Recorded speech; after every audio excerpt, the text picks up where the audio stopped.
celebração vai hopi bom, nossa comissária Mainta, com santo sacrifício de missa, agradecendo ao Senhor para nos 65 anos.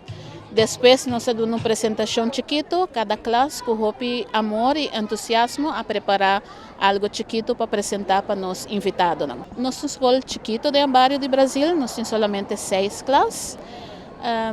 Lo que nós estamos reparando está que a população de Mochanta virando menos. Então nós começamos com hopi mais mucha, a mim mesmo tenho 24 anos trabalhando aqui. O tempo já nós temos mais ou menos 150 mucha, mas agora aqui nós temos mais ou menos 110 mucha, 110 alunos.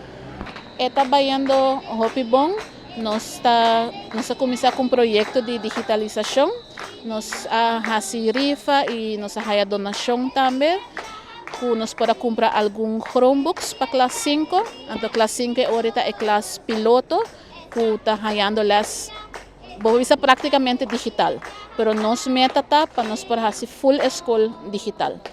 Me quero agradecer por maestro nan, aluno nan, maior nan também, maestro nan que fazem esforço para nossa escola, também maior nan que está dando nos confiança.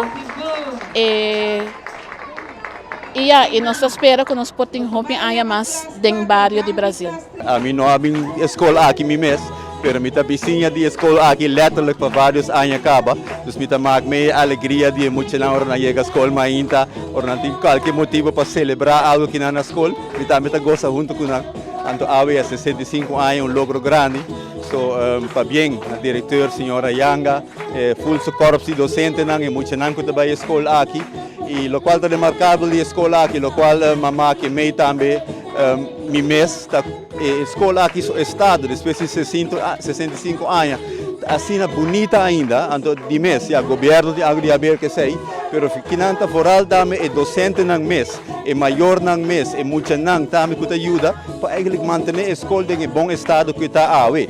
Então, sei seguro que merece elogio também, tem voluntário também que ajuda na escola aqui, Aruba Duta faz tremendo trabalho, então sei seguro merece elogio.